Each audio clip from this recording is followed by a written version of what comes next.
Every etiefo any ashefo. Baby, I will be our washer me and I would see me biano. Entia enkomano. Midi ene na ahema jamfu a amonu susubibi pa. Ewe ide mu homanim ha na enoma bebre na ekoso. Enoma bebre na ekoso ye Facebook yi so. A sabim preduasa a sefem na ahometen so.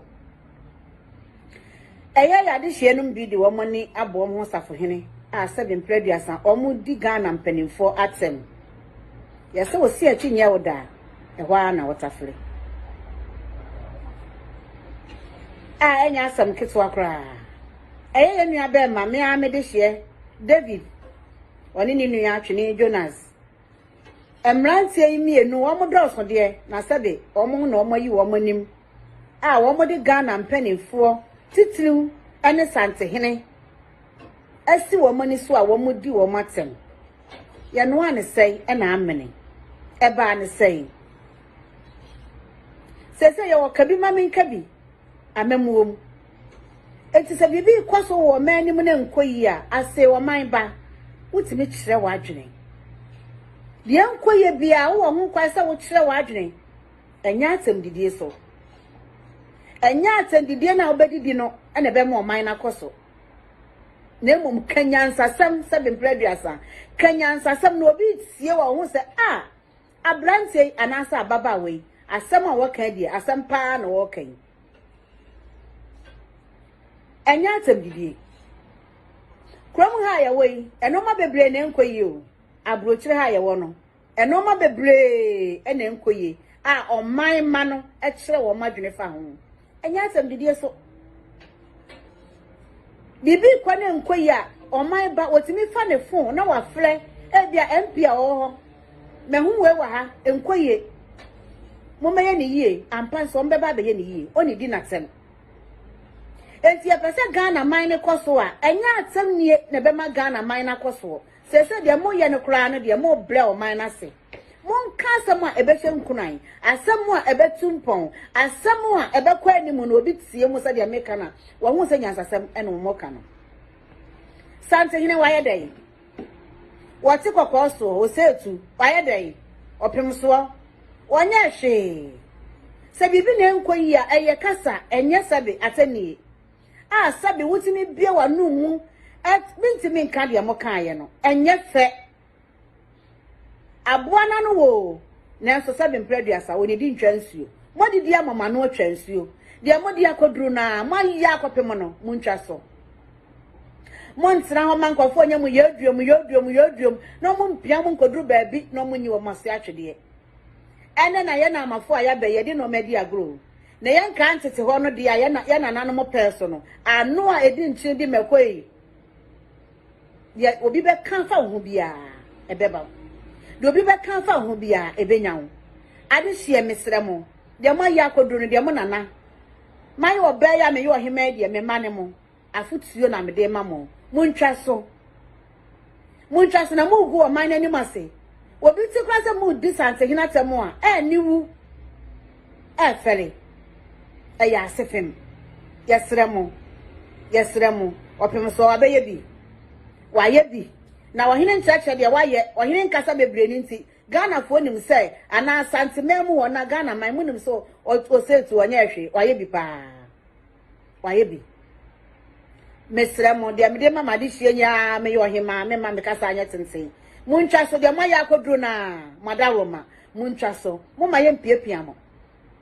na mu hu wo man ani mase obi kra ti abontin se obi mo hwe sante ne yedi na tem no Ghana panin we ne yedi na tem na ye ni wo ma Ghana man krom na wo mo kire wo madwen yie papa enya atenie mesremo de ekoso enkoyi a wo beka no kire wadwen na mum sebe fa adwene to ho kan nyansem na obi tie a waje watum muntwa so na ye yie Ghana ahemfamu nyina jimi fonkwa mo nyina kumasi hene wa jimi asan ayi yafese ayi nkran hene wa jimi ayi tamale hene wa jimi ahemfamu Ghana nyina ma jimi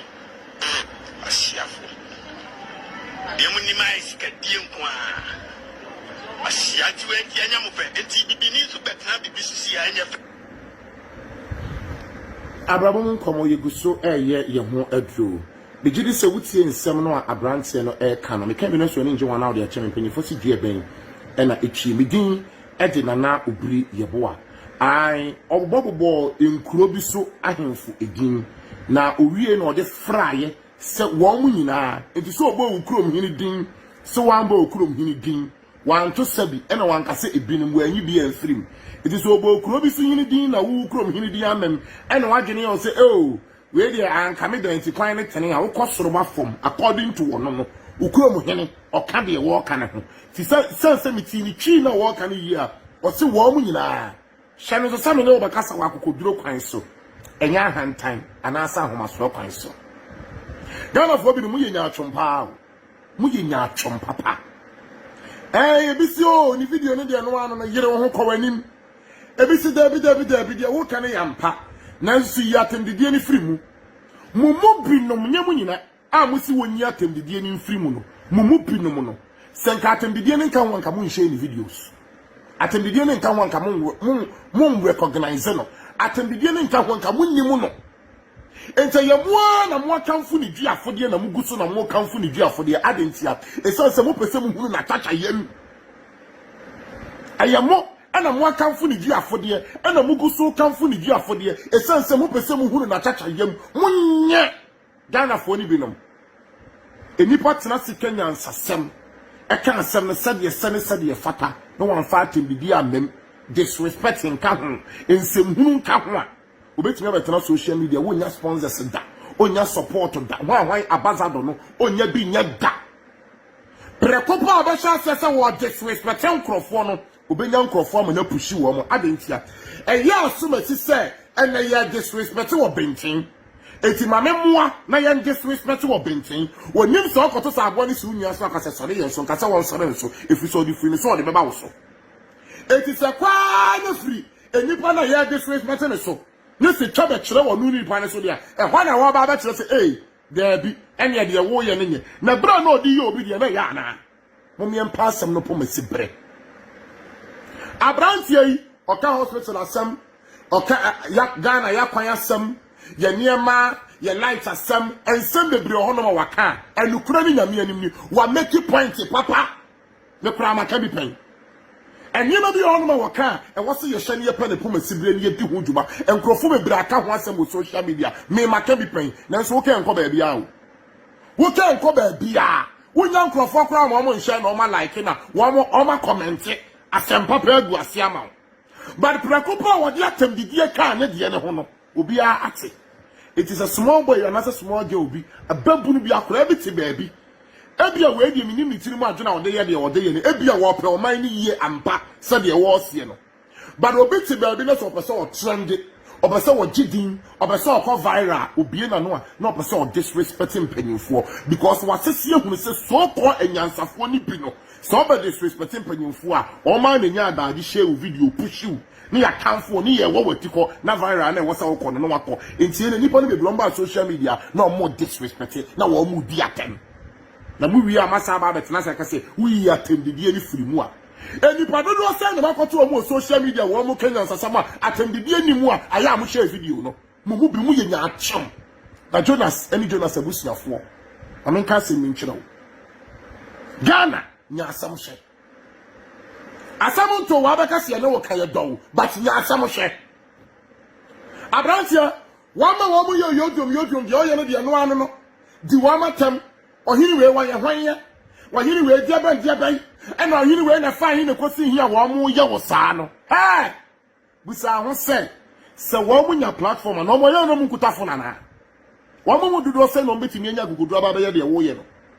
wo betimi aka se wo be dim panyimfo atem de sa de wo ye no wo mo nya akonya ne kwa de we never do we ni ma de kodi entia wo mo ni sa hoden no a wo mo de be ye de wo ye no because the 1% to no wo mo nya ready for 1% to wo mo but on the chance fake account echi atro comment ya kese na o ma utiri ye don ne so utiri mu ye woda wani mra wo so ne ye nsia ye de ada ne won kono sia ye o mu si ya tembidie ni film no ya tembidie ni film amena me ka kire wo uvi so bete pa but eya sise obe giant panyimfo ano ye atwa no na waka asam no sade ye ama ovi usu atie na watena se asumdue mu adi won kwamen asumdue kwan so dan se obetie gege nkrofo bi ye ebi hye fake account achi comment bi a wo mo de ma na wo ma otiri mu aye wo de na wakọ ekunkon wo bema wo woni aden wa na betimi aye wei na de omo ye bi enye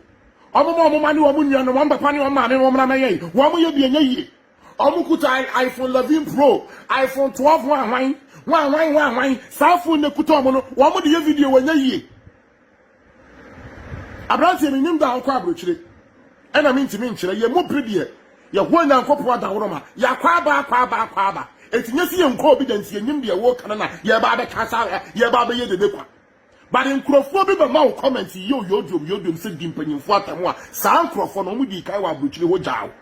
omo sofu mu ye ji sika no na wo krapo na bi krapo a wo nya nura abrochire ho no sa nkrofo na dai omo fo na saya na omo fo na ani apapa isa de me de ani apapa ya na omo ntimi nya video so ni bi. Be very careful. Be extra careful. Me pewasem na me ka kire wo. Ye wo kan no anu no. But kuro we sem no so be say wo trend dia, ye so wo de nsamfu bi ka ho. Na mo di nsamfu na wo de ka ho na chi. Se be ma wo message akwa akira. Ano sore wo so a, ano edi nchindi be ko. Duabo eni nyina so na enyina wo nyina so a it works. Eti wo ti wo nim ho sese de obi a esinim wo. Nemo obo ni we di se bi kura bi a wontu bi na wo kan sem bi na wo ye na hu video bi obi aya ya obi akwa akotwa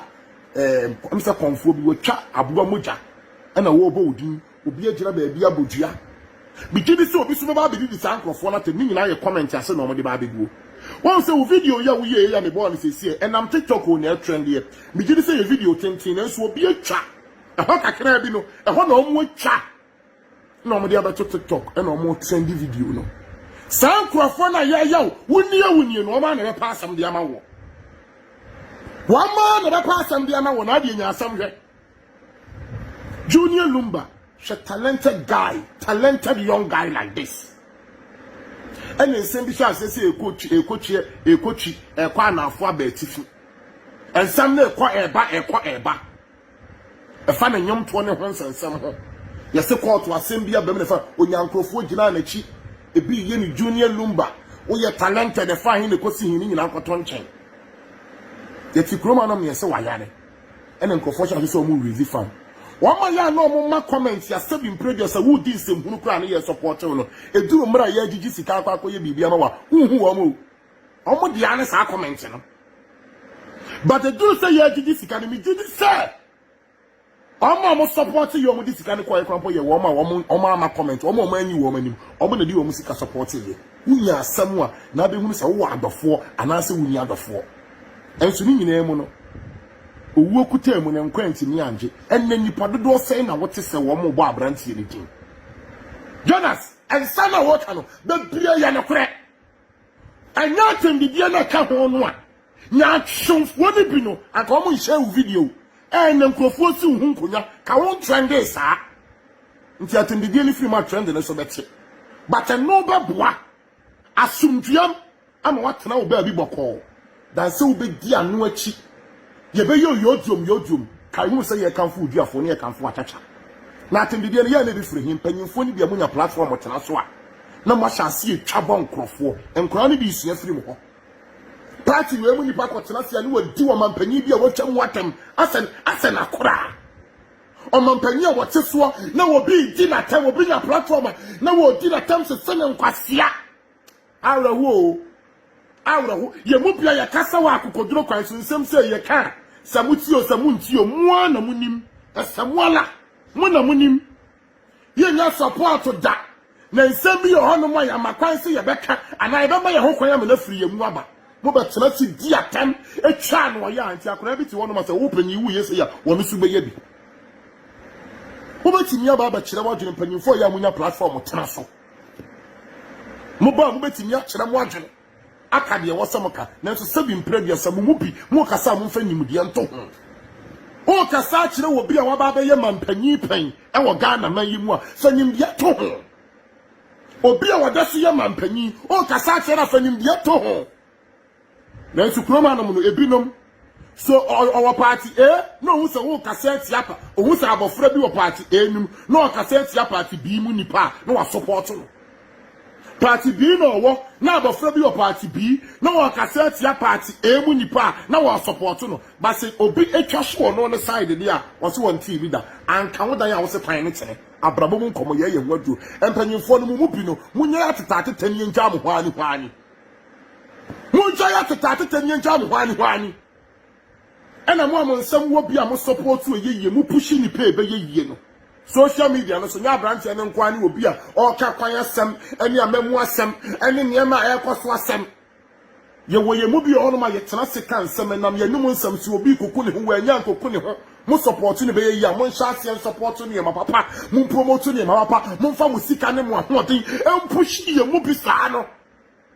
e ba saa ade bi wa abrantie bi mo oba be ye o say dabi ma menya de papa ne menya obi a sebi mprediasa ne nsam wo bi obi obetimi apushi me obi obetimi ahye me nkran ne wa pushi me Ghana ha wo ya de papa ye bere wa sisi ebinom wo shasi a wo ya de papa ne asu hunko na wo ya de bone a wo benya pushi na na kai na wo se wo ma mu pushi no ye pushi saa mu akwa akogu ye pushi wa de wakwa amaniyem ye pushi de wakwa nsohem Jonas akwan bi so no woni ye usu no ba ni nsem bi ho no men wan no ba tenie ma bi so ese ye fa ni die a esefata e ma ye mpanyimfo ndi panye kura mpo de wa ya ade a enye no betimi agina kokoduro kwan so aka wadwene de akere no na mu makokoduro na wasa wo kasa enye ani ensa ade ye wa kokoduro kasa na ye wa ani ensa ade kasa e ya ade a esepa ese se ni nyina na ya na ye pambom yes one shey ni na sawo de ni enso ade e kwadane akokodura woni mra ho so no ne nkrofo bi apushi di wakwa akoto amane ni Abraham komo yegusu ye ho do be kemine so ni age wana ode achemi gentie mi fira tuntum no ensanya no ode na de ekoso okurum no enkwa yie ba bia wo me maye ne ho do ba bia chiwu ba bia wo no wada woro ma won so ye ho do ni nyina mu no ye kanfo udi afode no na ye kanfo wachacha ye boje oso a be extra careful ne kuro yi mu wudi enya asam hwe me supporters